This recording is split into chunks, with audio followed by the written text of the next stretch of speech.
देखिए, मृत्यु के पश्चात देह रहित आत्मा भौतिक शरीर के द्वारा प्रस्तुत किसी बाधा के बिना मनोगति से यात्रा कर सकता है। अतएव एक शरीर के छोड़ने और दूसरे शरीर के ग्रहण करने के बीच नगण्य समय लगता है। नगण्य समय लगता है मतलब कि कुछ भी समय नहीं लगता। एक शरीर से आत्मा छूटने के बाद में तुरंत वह दूसरे शरीर में प्रवेश कर जाती है।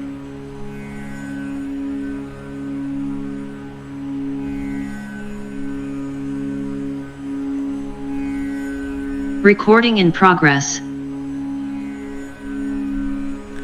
केवल पूर्ण रूपेण स्वरूप सिद्ध आत्माएं ही आध्यात्मिक लोक प्राप्त कर सकते हैं, जो पुनर्जन्म से चक्र से परे हैं। ये बात याद है क्यों बताई जा रही है? क्योंकि लास्ट क्लास में हमने देखा था कि कोई व्यक्ति थे, उन्होंने कोई पुस्तक लिखी थी पुनर्जन्म पर। तो वो किसी स्त्री के विषय में बता रहे थे और वो कह रहे थे कि कुछ समय के लिए वो जो स्त्री है वो आध्यात्मिक लोक में थी, फिर वो वहाँ से लौटकर दूसरी स्त्री हो गई। तो जो अपनी स्वरूपगत स्थिति को प्राप्त कर लिया है वही व्यक्ति आध्यात्मिक लोक जाने के लिए एलिजिबल होता है। हर कोई वहाँ पर नहीं जा सकता है। और स्वरूपगत स्थिति प्राप्त करने के लिए व्यक्ति को तपस्या करनी होती है। ऐसे ही ये स्थिति प्राप्त नहीं हो जाती है। जब व्यक्ति जानेगा सबसे पहले इस बात को कि स्वरूपगत स्थिति क्या है हमारी, हम आत्मा हैं, हम ये शरीर नहीं है, फिर जब उसकी इच्छा होगी कि भाई मुझे मेरे आध्यात्मिक जीवन के लिए कुछ करना है, तभी तो वह योजना बनाकर भगवान का भजन करेगा। किसी को पता ही नहीं है तो वो कर नहीं सकता। किसी को पता है लेकिन उसकी इच्छा ही नहीं है, तब भी योजना बनाकर वह नहीं करेगा और फिर उसको वह स्थिति प्राप्त नहीं होगी। तो ये सारी बहुत ही इम्पोर्टेंट चीज़ें समझने वाली। भौतिक जीवन से पूर्णतया बद्ध साधारण जीवात्मा के लिए यह संभव नहीं है, तथापि हर एक आत्मा के लिए आध्यात्मिक जगत में जाने की संभावना है। हर कोई जा सकता है लेकिन उसके लिए उसको तपस्या करनी होती है। इसके लिए कुछ आध्यात्मिक साधना का अभ्यास करना आवश्यक है, जिससे यह संभव बनता है। भगवान श्री कृष्ण ने भगवद गीता में 4.9 व्याख्या की है। जन्म कर्म च मे दिव्यम एवं यो वेत्ति तत्वतः त्यक्त्वा देहं पुनर्जन्म नैति मामेति सो अर्जुना। सभी ये जानते हैं श्लोक। जो जानता है, समझता है कि भगवान के जन्म और कर्म दिव्य है, जो भगवान को इस तरह से तत्व में जानता है, तो उसका कभी भी पुनर्जन्म नहीं होता। बहुत ही इंटरेस्टिंग बात इस विषय में बताई जा रही थी।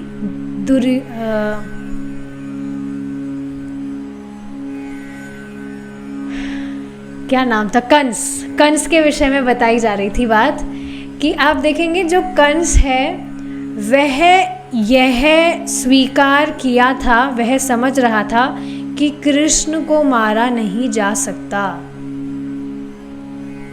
तो क्या वह समझ गया कि भगवान कृष्ण दिव्य हैं? उनके कर्मों को समझ गया कि नहीं? वो जन्म कर्मों को, कि जन्म तो लिया है पर कृष्ण को मारा नहीं जा सकता, और इस वजह से वह मुक्त हो गया।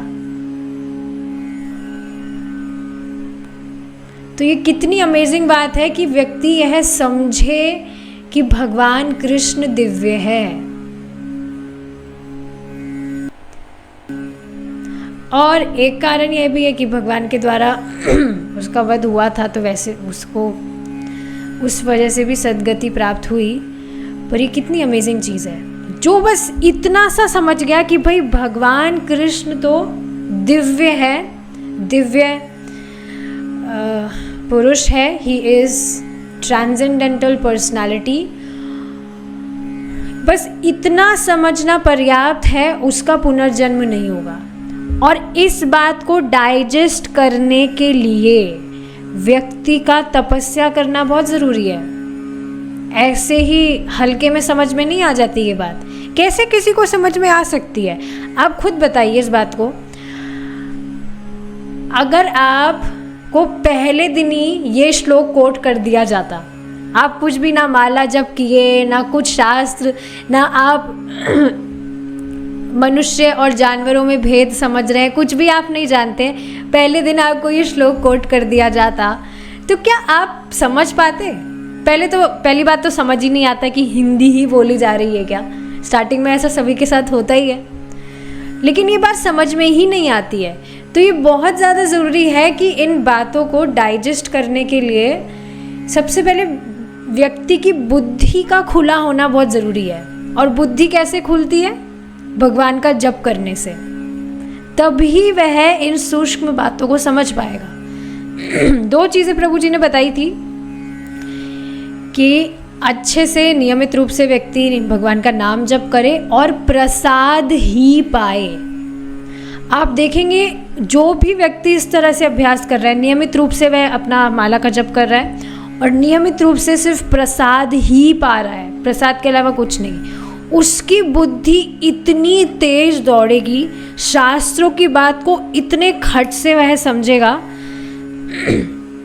जिसकी व्यक्ति कल्पना भी नहीं कर सकता।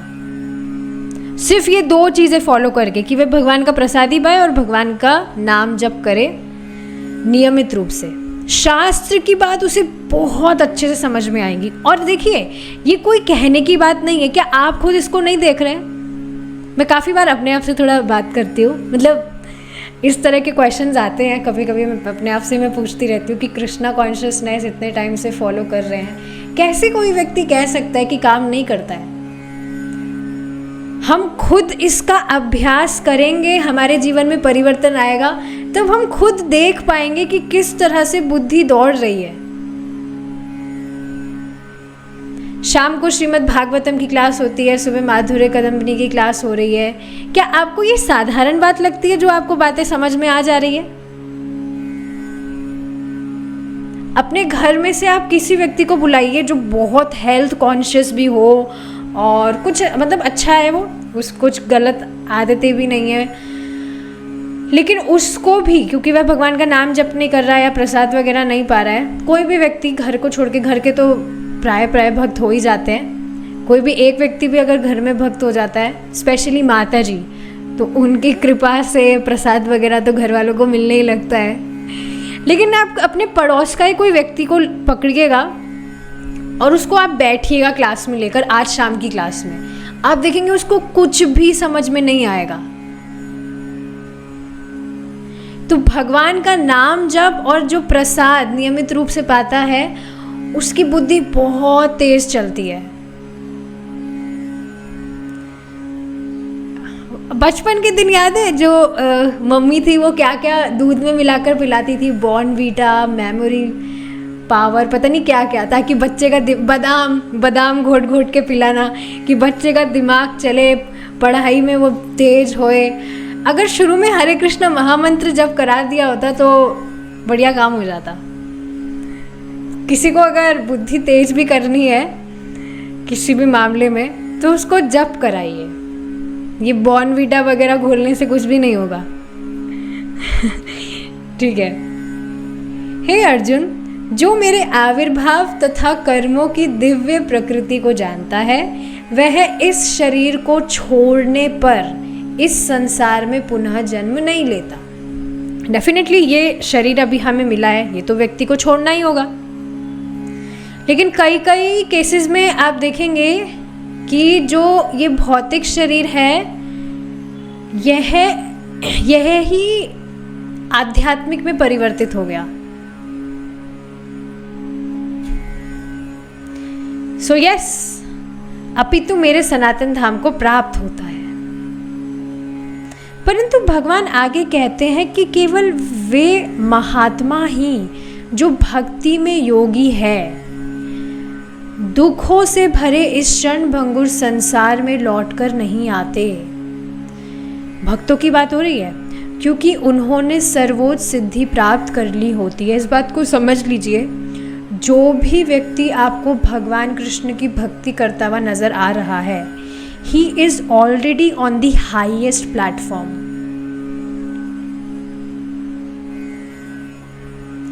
किन्हीं का मैं लेक्चर सुन रही थी, शायद परम पूज्य सच्चिदानंद स्वामी महाराज जी बता रहे थे,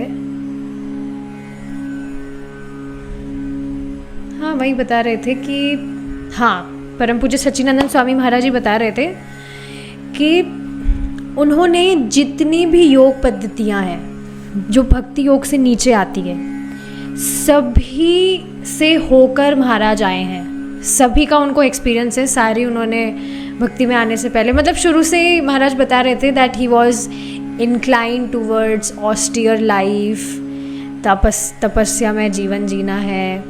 तो सारी जितनी भी योग पद्धतियाँ हैं उनका पहले से ही महाराज अभ्यास किए हुए थे। और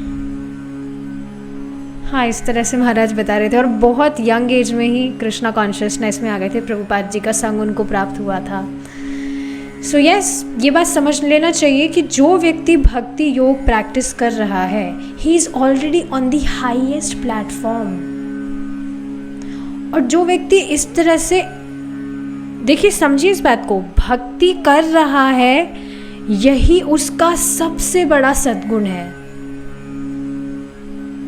एक और बहुत इंटरेस्टिंग बात आई थी कि जो भी व्यक्ति आपको भक्ति करता हुआ दिख रहा है, तो देखिए स्वभाव जो व्यक्ति का होता है उसमें चेंजेस आने में थोड़ा टाइम लगता है। जैसे किसी व्यक्ति का हो सकता है थोड़ा गुस्सेला स्वभाव हो या कुछ भी जो स्वभाव हो, तो स्वभाव पर नहीं जाना चाहिए, क्योंकि स्वभाव चेंज होने में टाइम लगता है। लेकिन कोई भी व्यक्ति भक्ति कर रहा है, so he is already on the highest platform, और भगवान कृष्ण स्वयं उस व्यक्ति की प्रशंसा कर रहे हैं भगवद गीता में, और बार बार प्रशंसा कर रहे हैं।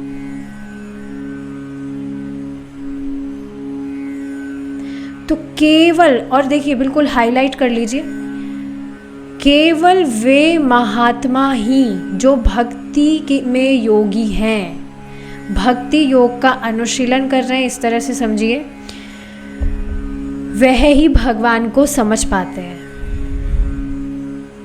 भगवान ने पहले तो कह दिया कि जो भी मेरे कर्मों और आविर्भाव की दिव्य प्रकृति को समझता है, जानता है, तो वह पुनर्जन्म नहीं लेता। लेकिन जानते कौन है? जो भक्ति योगी है। ऐसे कोई रास्ते में चलता चलता कोई नहीं जानने लग जाएगा, हाँ भगवान कृष्ण तो दिव्य है, उसको तो पता भी नहीं होगा भगवान कौन है। जो भक्ति योगी है, योग की भी बहुत सारी पद्धतियां हैं, किसी की भी बात नहीं हो रही, किसी भी पद्धति की बात नहीं हो रही, ओनली भक्ति योगी, ओनली ही कैन अंडरस्टैंड।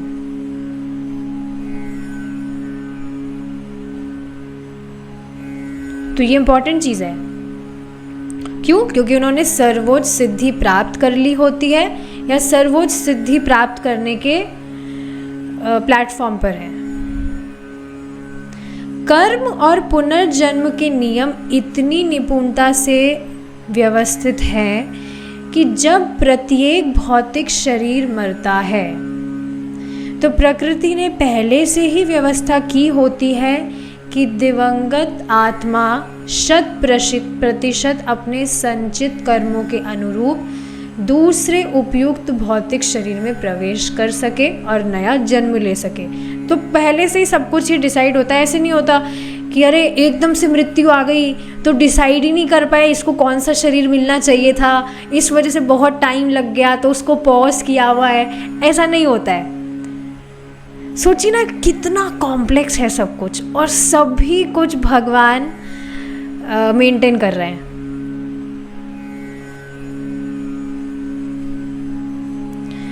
तो ये प्रकृति के द्वारा पहले ही व्यवस्थित होता है, भगवान की अध्यक्षता में हो रहा है सब कुछ। तो वह तुरंत जो आत्मा है देह छोड़कर दूसरे देह में प्रस्थान करता है, तुरंत।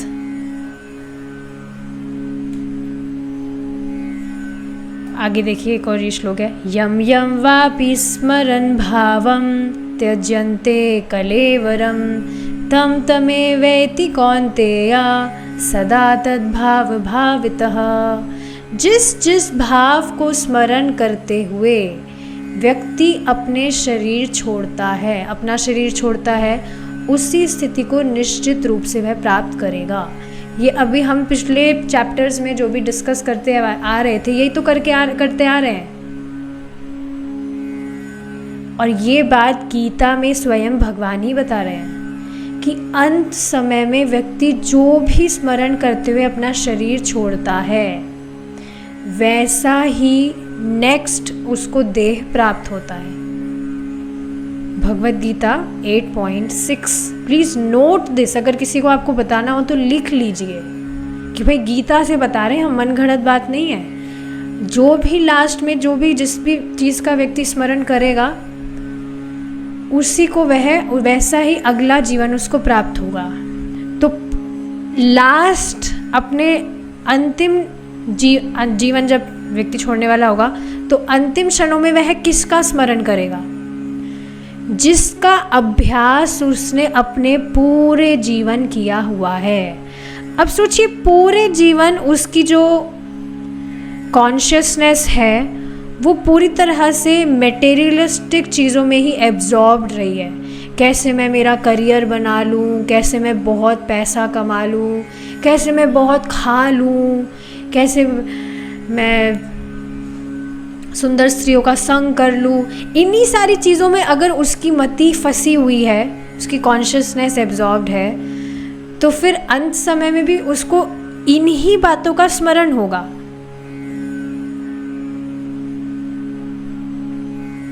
आप खुद देख लीजिए ना, जैसे आप सोचिए पूरे दिन आप किसी चीज़ का अभ्यास करिए, आप देखेंगे सपने में भी वो आपको दिखने लगेगा।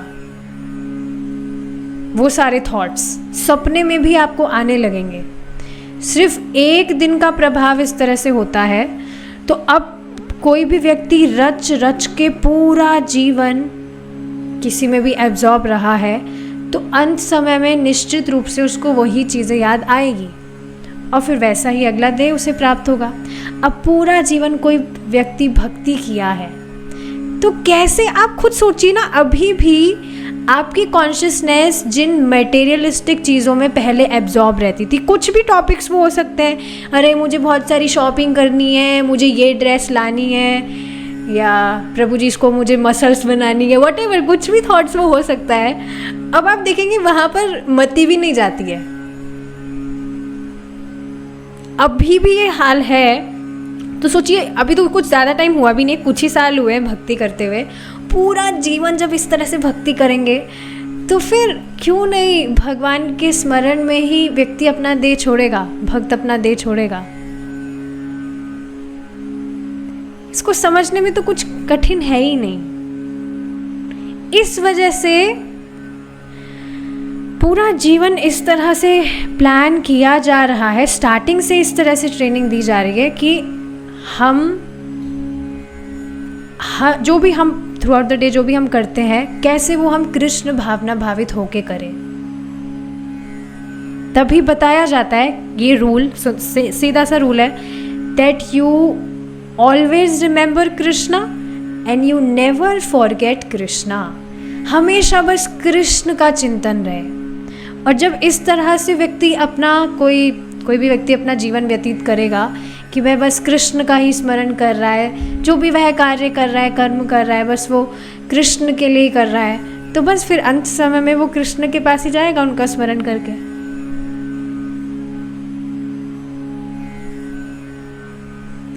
और नियमित रूप से आप देखेंगे, शुरू से जब आप जैसे जैसे अभ्यास करते जाते हैं तो सब कुछ बहुत नेचुरल लगने लगता है। बल्कि अब तो ऐसा आप खुद देखेंगे, बहुत नेचुरल सा लगता है कि कुछ भी वस्तु आपके पास में आती है या कुछ आपको करना है, तो एकदम नेचुरली थॉट आता है कि हाँ, इसको हम भगवान के लिए कैसे कर सकते हैं। कोई भी वस्तु आती है तो नेचुरली भगवान को देना है, बिल्कुल नेचुरल लगता है, कुछ भी इसमें कठिन नहीं है। तो ये बिल्कुल नेचुरल होता जाता है नियमित रूप से अभ्यास करने के कारण। सो ये भगवत गीता का 8.6 वर्स है। This is very very important. स्वरूप सिद्ध जीवात्मा सनातन आध्यात्मिक लोक में प्रवेश करने के पश्चात निश्चित ही जन्म मृत्यु जरा व्याधि के इस अस्थायी भौतिक जगत में पुनः प्रवेश करने की कोई अनिवार्यता नहीं होगी।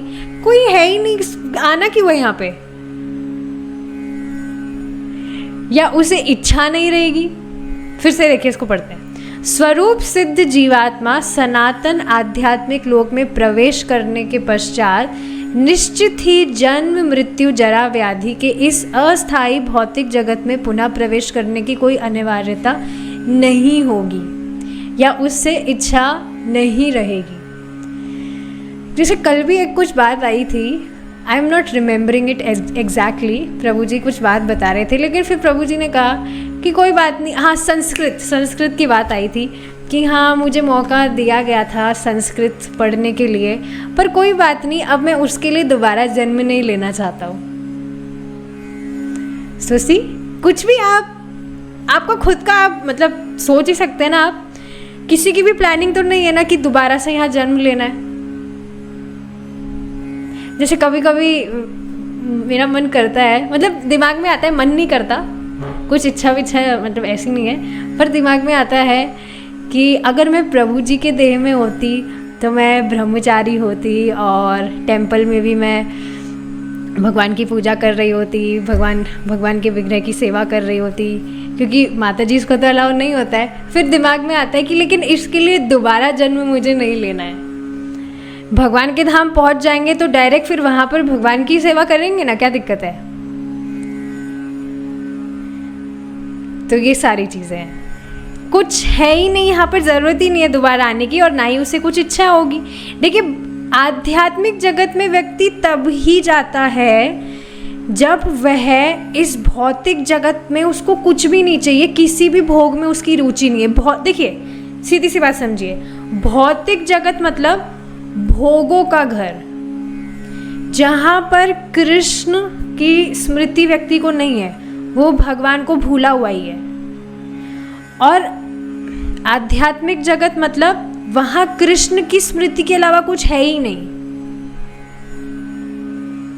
तो कृष्ण लोक व्यक्ति कब जा सकता है? जब उसको कृष्ण के अलावा कुछ चाहिए ही नहीं। और ये स्टेज भक्ति करते करते ही आने लगता है।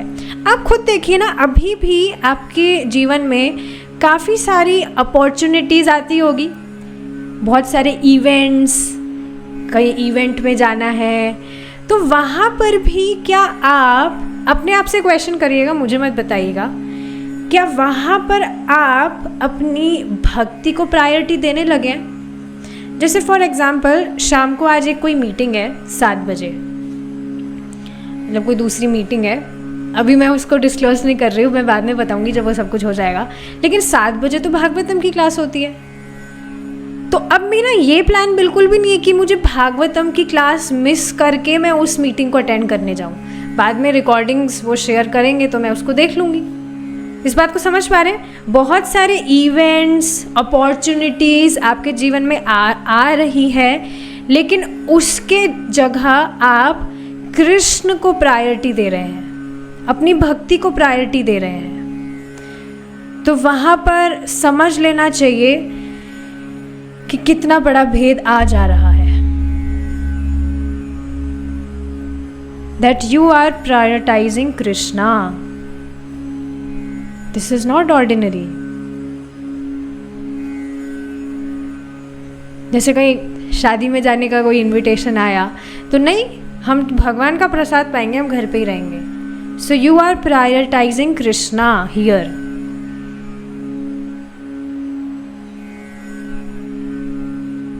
तो आप देखिए, अभी भी आपके पास में इस तरह की अपॉर्चुनिटीज़, इवेंट्स जो भी आ रहे हैं, बट उसके बाद में भी यू आर प्रायोरिटाइजिंग कृष्णा। तो फिर आध्यात्मिक जगत में जाने के बाद, आध्यात्मिक जगत में तो और कुछ है ही नहीं भगवान की संतुष्टि के अलावा। मतलब ये बात मैं यहाँ पर क्यों बता रही हूँ कि अभी आप देख रहे हैं आध्यात्मिक जगत में जो होता है एवरीवन्स प्रायोरिटी इज कृष्णा, क्या वह आपके साथ में हो रहा है? ये बात यहां पर समझाई जा रही है। पुनर्जन्म विषयक अतीत जीवन की ओर प्रत्यावर्तन की विधि ने कभी कभी ऐसे तथ्य का साक्ष्य प्रस्तुत किया है कि एक ही आत्मा अलग अलग समयों में अलग अलग शरीरों में निवास कर सकता है और यह जानकारी सहायक हो सकती है। कई प्रकाशित मामलों में सम्मोहित व्यक्तियों द्वारा पिछले जन्म के बारे में दी गई जानकारी आश्चर्यजनक रूप से सही निकली है। ऐसे सम्मोहित प्रत्यावर्तन कभी कभी इतनी उत्कट भावनाएं प्रकट करते हैं कि जिन पर अविश्वास जताना कठिन होता है। अमेरिका के इयन स्टीवेंसन तथा ऑस्ट्रेलिया पीटर रामस्टर के पुनर्जन्म के विषय में किए गए प्रयोगों को उचित प्रकार से लिपिबद्ध किया गया तथा उनमें से बहुत से मामलों में स्वतंत्र पर्यवेक्षक उपस्थित थे जो उनकी प्रामाणिकता सिद्ध करते हैं। उनके परीक्षणों में ध्यान देने वाली यह बात है कि उनके द्वारा सम्मोहित कई व्यक्तियों ने उस भाषा में धारा प्रवाह रूप से बात की जिससे उनको अपने जीवन में थोड़ा सा भी या बिल्कुल ही वास्ता नहीं था, जिसकी पुष्टि की जा चुकी है। मतलब पुनर्जन्म से रिलेटेड उनकी ऐसी कुछ बातें बताई गई जो अब अगर उनकी लाइफ से लिंक करने का प्रयास किया जाए तो कुछ भी संगत बैठेगा ही नहीं। कुछ ने ऐसी भाषा में बातें की जो अभी प्रचलन में नहीं है, परंतु पुरातन रिकॉर्ड द्वारा इनकी प्रमाणिकता सिद्ध होती है। रामस्टर द्वारा सम्मोहित कुछ व्यक्ति उसे तथा निष्पक्ष निरीक्षकों को ऐसे दूरस्थ विदेशी स्थानों पर लेकर गए जहां वे पहले कभी नहीं गए थे। बहुत से मामलों में वे इमारतें या उनके अवशेष उनके द्वारा पूर्व वर्णित पिछले जन्म के घरों से हूबहू मिलते थे। इन वर्णनों को इन सम्मोहित व्यक्तियों द्वारा अपने अनुभवों को सिद्ध करने के लिए विदेश जाने के पूर्व रामस्टर के ऑफिस में रिकॉर्ड कर लिया गया था। तो पूर्व जन्म में क्या उनके साथ हुआ था, यहाँ पे 2 व्यक्तियों के विषय में बताया जा रहा है, वो चीज़ें यहाँ बताई जा रही है कि उनके घर जो थे वो कुछ हूबहू मिलते थे। अभी जो प्रेजेंट का घर है वह दूसरी जगह पर वो गए देखने, तो वहाँ पर जो इमारतें थी या इमारतों का कुछ जो अवशेष था, मतलब कुछ पार्ट था बाकी, तो वो उनके घरों से मिलता था। ये सारी चीज़ें यहाँ पर बताई जा रही है। सावधानी पूर्वक किए गए ये वैज्ञानिक परीक्षण हमें निश्चित ही